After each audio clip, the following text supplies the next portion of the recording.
الحمدللہ رب العالمین والعاقبۃ للمتقین والصلاة والسلام علی رسولہ النبی الکریم اما بعد۔ ناظرین، اس ایپیسوڈ میں ہم آپ کے سامنے ابلیس کا تعارف کرواتے ہیں۔ ابلیس کون ہے، اس کی اصل کیا ہے، اس کا نام کیا ہے اور وہ کہاں رہتا تھا۔ اس تعلق سے جو اہل علم نے گفتگو کی ہوئی ہے تفاسیر کی کتابوں میں، وہ کیا گفتگو ہے، آئیے مختصراً اس کو بھی دیکھتے چلتے ہیں۔ اللہ رب العالمین نے قرآن مقدس میں ارشاد فرمایا وَإِذْ قُلْنَا لِلْمَلَائِكَةِ اسْجُدُوا لِآدَمَ، اور جب ہم نے فرشتوں سے کہا کہ تم آدم کو سجدہ کرو، فَسَجَدُوا، سب نے سجدہ کیا، إِلَّا ابلیس، مگر ابلیس، اس نے سجدے سے انکار کیا۔ کون ہے ابلیس؟ اللہ نے صفت بیان کرتے ہوئے فرمایا، خبر دیتے ہوئے فرمایا کان من الجن، یہ ابلیس جنوں میں سے تھا۔ ابلیس کی اصل کہ وہ آگ سے پیدا کیا گیا ہے، جیسا کہ اس نے خود کہا اور اللہ نے ذکر بھی کیا قرآن مقدس میں کہ اے اللہ، میں اس آدم سے بہتر ہوں، کیوں؟ خلقتنی من نار وخلقتہ من طین، تو نے مجھے آگ سے پیدا فرمایا ہے اور اسے آدم کو مٹی سے پیدا فرمایا ہے۔ پتہ چلا کہ ابلیس کو اللہ سبحانہ وتعالی نے آگ سے پیدا فرمایا۔ سورہ کہف کی آیت میں بھی اس بات کی طرف اشارہ موجود ہے کہ وہ جنوں میں سے تھا، اور جنوں کی تخلیق اللہ رب العالمین نے آگ سے فرمائی ہے۔ ابلیس کے تعلق سے عبداللہ ابن عباس رضی اللہ تعالی عنہما سے وارد دو روایتیں ہمیں ملتی ہیں۔ ایک روایت میں ہے کان اسمہ عزازیل، کہ ابلیس کا نام عزازیل تھا۔ وفی روایت عنہ، اور ایک دوسری روایت میں عبداللہ ابن عباس رضی اللہ تعالی عنہما ہی سے مروی ہے اسمہ حارث، کہ ابلیس کا نام حارث تھا۔ بعض اہل علم کہتے ہیں کہ اس کی کنیت ابو قردوس ہے۔ شہر بن حوشب رحمہ اللہ فرماتے ہیں کہ اللہ سبحانہ وتعالی نے جب جنوں کو پیدا فرمایا اور ان کو زمین میں آباد کیا تو شروع میں تو وہ ٹھیک ٹھاک رہے، لیکن کچھ ان میں سے زمین کے اندر فساد برپا کرنے لگے، خون خرابہ کرنے لگے، تو اللہ سبحانہ وتعالی نے آسمان سے فرشتوں کی ایک جماعت زمین پر نازل فرمائی، جنہوں نے ان جنوں کو جو زمین میں فساد برپا کر رہے تھے، بگاڑ پیدا کر رہے تھے، ان میں سے بعض کو قتل کر ڈالا اور ان میں سے بعض کو سمندری جزیروں کی طرف بھگا دیا۔ اور آپ جانتے ہیں کہ اللہ کے نبی جناب محمد رسول اللہ صلی اللہ علیہ وسلم کی حدیث بھی ہے، صحیح حدیث ہے، صحیح مسلم کی حدیث ہے کہ ابلیس اپنا عرش سمندر پر رکھتا ہے۔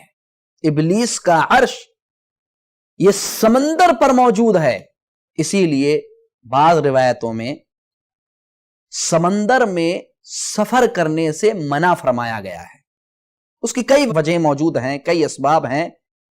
ان اسباب میں سے اہل علم نے ایک سبب یہ بھی ذکر کیا ہے کہ سمندروں کے اندر آگ رہتی ہے، اسی طرح ابلیس اپنا عرش، اپنا تخت سمندر کے اوپر بچھاتا ہے، اوپر رکھتا ہے۔ اب کیا ہوا کہ ابلیس کو ان فرشتوں نے قید کر لیا، اور قید کرنے کے بعد اسے آسمان پر لے گئے اپنے ساتھ۔ یہ آسمان پر، آسمان سے مراد آسمان دنیا، پہلا آسمان، اس پر رہنے لگا۔ دھیرے دھیرے اس کی اصلاح ہو گئی، یہ اچھا بن گیا، اللہ کی عبادت میں مصروف رہتا، اللہ کی کثرت سے عبادت کرتا، یہاں تک کہ اس کو بہت فضیلت فرشتوں کے درمیان بھی حاصل ہو گئی۔ اسی وجہ سے جب اللہ رب العالمین نے فرشتوں سے کہا کہ آدم کو سجدہ کرو، تو اسی ضمن میں تابع ہو کر ابلیس بھی آ گیا، کیونکہ ابلیس وہاں موجود تھا۔ ورنہ یہ بھی کہہ سکتا تھا کہ اے اللہ رب العالمین، تو نے حکم سجدہ کرنے کا فرشتوں کو دیا ہے، میں فرشتہ نہیں ہوں۔ لیکن اس قدر اس کو فضیلت حاصل تھی، اس قدر یہ بہتر شخص تھا اس جگہ، یعنی آسمان دنیا پر کہ اس کی عزت کی جاتی تھی، اس کو شرف حاصل تھا، لیکن اللہ رب العالمین جس کو ذلیل کرنا چاہے اس کو دنیا کی کوئی بھی طاقت عزت نہیں بخش سکتی، اور جس کو اللہ رب العالمین عزت بخش دے اس کو دنیا کی کوئی بھی پاور، طاقتور حکومت گرا نہیں سکتی ہے۔ یہ قاعدہ، یہ قانون، یہ دستور یاد رکھیں۔ اس قدر عزت اس کو حاصل تھی، لیکن اس نے اللہ کے فرمان کا انکار کیا، اللہ کے حکم کا انکار کیا۔ نتیجہ یہ ہوا کہ اللہ سبحانہ و تعالی نے اس کو ذلیل اور رسوا کیا، بلکہ اس کو رجیم کہا کہ تو مردود ہے۔ اللہ نے اس کو ملعون کہا کہ تجھ پر قیامت تک میری لعنت ہے، لعنت برستی رہے گی۔ اب ابلیس نے اپنا کام دکھانا شروع کر دیا، جس کا ذکر اللہ رب العالمین نے آدم اور حوا سے پہلے ہی کر دیا تھا۔ یہ دشمن ہے تمہارا اور تمہاری بیوی کا، اور دیکھ لو جنت سے نہ نکلوا دے تمہیں۔ ابلیس کا سب سے بڑا ہدف، سب سے بڑا مقصد، سب سے بڑی عداوت آدم علیہ السلام سے اور آدم علیہ السلام کی ذریت اولاد سے یہ ہے کہ وہ ان کو جنت میں داخل کرنے سے روکتا ہے۔ یہ سب سے بڑی وجہ ہے، سب سے بڑا مقصد اور ہدف ہے ابلیس کا کہ وہ تمام انسانیت کو جہنم میں داخل کروانے کے بارے میں فکر مند رہتا ہے کہ کس طرح اس کو جہنم میں داخل کروایا جائے اور جنت سے نکلوایا جائے۔ سب قسمیں اس میں کھا لی، خود کو خیر خواہ بھی کہا، خود کو ناصح بھی بتایا، اور نتیجتاً آدم علیہ السلام اور حوا کو گمراہ کر ڈالا، بھٹکا دیا۔ اب ظاہر سی بات ہے، کوئی بھی شخص ہو آپ کے سامنے آئے اور آپ سے بولے کہ میں خیر خواہ ہوں، چہرے مورے سے بھی اچھا لگے، پھر یہ بھی کہے کہ میں قسمیں کھاتا ہوں، پھر چکنی چپڑی اور خوبصورت باتیں آپ کے سامنے کرے، تو ظاہر سی بات ہے آپ اس کے اسلوب میں مگن ہو جائیں گے۔ اسی لیے بہت پیارا اشارہ اور نقطہ ملتا ہے کہ آپ دیکھیں گے جتنے بھی باطل ادیان ہیں، جتنے بھی باطل فرقے ہیں، ان کے یہاں جو شخصیتیں پائی جاتی ہیں، باطل پرست شخصیتیں، اور جو اہل باطل ہیں، شروع میں ان کی باتیں بڑی خوش مزاج آپ کو لگیں گی اور بہت بہتر باتیں آپ کو دکھیں گی، لیکن جب آپ حقیقت ریالٹی میں جائیں گے اور اس کی حقیقت کو کھنگال کر کے دیکھیں گے، تب آپ کو پتہ لگے گا کہ وہ باتیں سوائے مکاری سے، سوائے عیاری سے بھرے ہوئے ہیں، اور اس کے علاوہ کچھ اس کے اندر نظر نہیں آئے گا۔ اور ایسا ہے، اللہ رب العالمین نے قرآن مقدس کے اندر ذکر کیا ہے، وَقُلْ، اے ہمارے نبی صلی اللہ علیہ وسلم آپ ایکسپلین کیجئے، وضاحت کیجئے، جاء الحق، حق آ چکا ہے، وَزَهَقَ الْبَاطِلِ، باطل مٹ چکا ہے، ان الباطل کان زہوقا، کیونکہ باطل کو مٹ کر ہی رہنا ہے۔ اب کیسے مٹے گا کہ باطل شروع میں اپنے نئے فیس، نئے چہرے آپ کے سامنے لے کر کے آئے گا، لیکن بعد میں اس کی حقیقت جب کھلے گی تب آپ کو پتہ لگے گا کہ یہ حق نہیں ہے، یہ باطل ہے، اور بعد میں وہ باطل ختم ہو جانے والا ہے۔ اور یہی معاملہ ابلیس کا ہوا کہ اس نے نیا چہرہ اپنایا، نئی صورت اپنائی، نئی شکل اپنائی اور گمراہ کرنے کی کوشش کی۔ عوام کے اندر جو پڑھا لکھا طبقہ نہیں ہے، ان کے یہاں ایک بات بہت عام ہے اور میں نے بھی سنی ہے کہ ابلیس سانپ کی شکل میں جنت میں پہنچا، جبکہ اس کی کوئی بھی حقیقت موجود نہیں ہے۔ ایک اسرائیلی روایت ملتی ہے کہ جس میں ہے کہ شیطان نے، ابلیس نے سانپ کی شکل اختیار کی، کالے سانپ کی، اور کالے سانپ کی شکل اختیار کرتے ہوئے وہ رینگتے جنت میں داخل ہوا، اور بڑی خوبصورت شکل اپنائی اس نے۔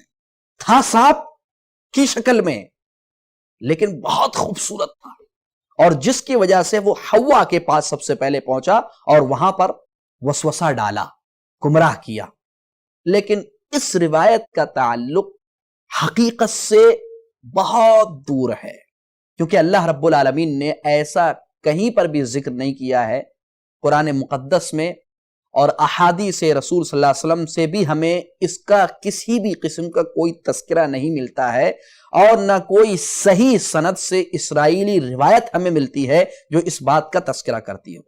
خیر، اس کے بعد سب سے پہلی غلطی جو آدم و حوا سے صادر ہوئی وہ اللہ کے منع کردہ، جس سے اللہ نے انہیں روکا تھا، جس درخت کا پھل کھانے سے چکھنے سے انہیں روکا گیا تھا، اس کا پھل انہوں نے چکھ لیا۔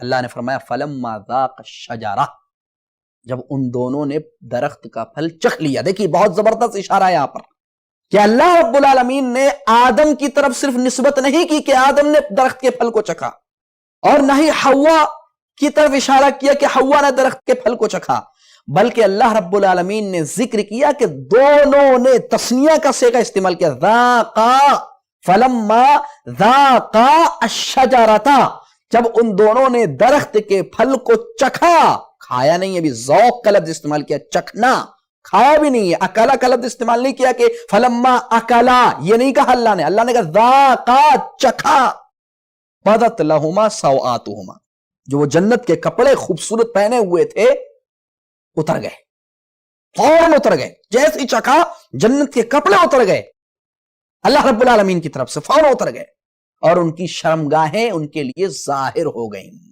معلوم کیا ہوا؟ ایک بہت بڑی نصیحت ملتی ہے ہمیں اس قصے سے کہ شیطان کا پہلا مقصد انسانیت کو فحاشی، عریانیت، بے حیائی کی طرف لے جانا ہے، یہ سب سے پہلا مقصد ہے، اور اس مقصد میں وہ بہت حد تک کامیاب رہا ہے اور ہو رہا ہے ہمارے دور میں۔ اور آپ دیکھ لیجئے کہ وہی وہ کام اس نے ہمارے والد محترم آدم علیہ السلام اور والدہ ماجدہ حوا علیہ السلام کے ساتھ کیا کہ ان کے لباس کو اتروا دیا اور ان دونوں کی شرمگاہیں ظاہر ہو گئیں۔ اب وہ کیا کر رہے ہیں؟ اللہ نے قرآن میں ذکر کیا ہے، اللہ نے فرمایا وَطَفِقَا يَخْصِفَانِ عَلَيْهِمَا مِنْ وَرَقِ الْجَنَّةِ، اب وہ جنت کے پتوں کو لے کر کے اپنے جسم پر ڈھکنے لگے، اپنے جسم کو چھپانے لگے، اپنی شرمگاہوں کو چھپانے لگے جنت کے پتوں کو لے کر۔ آج دیکھ لیجئے جو سچویشن ہماری سوسائٹی کی ہے، جو سماج کی ہے، معاشرے کی ہے، سب سے زیادہ آپ کو بے حیائی، عریانیت، فحاشی کے اڈے نظر آئیں گے، جگہ جگہ آپ کو ایسے کپڑے بکتے نظر آئیں گے کہ جو ظاہری طور پر تو بڑے خوبصورت ہیں، لیکن حقیقت میں وہ آپ کی غیرت کو اتار کر کے پھینک دینے والے کپڑے ہوتے ہیں، جو ہماری بہوؤں کو، ہماری بیٹیوں کو، ہماری ماں کو، ہماری بہنوں کو، ہماری پھوپھیوں کو، ہماری خالاؤں کو اور تمام امت مسلمہ کی عورتوں کو بے حیا بنانے والے ہیں۔ آپ دیکھ لیجئے سب سے زیادہ شیطان نے، ابلیس نے جو کام انجام دیا ہے اور سب سے زیادہ وہ کامیاب ہوا ہے، اس نے یہودیوں کو سب سے اپنا قریب پایا، اور ان یہودیوں کی جو بڑی بڑی کمپنیاں ہیں، انہوں نے ان کے اندر عریانیت کو اس قدر عام کیا، اس قدر عام کیا کہ آج سب سے زیادہ مسلمان عورتیں بے حیائی میں مبتلا ہیں۔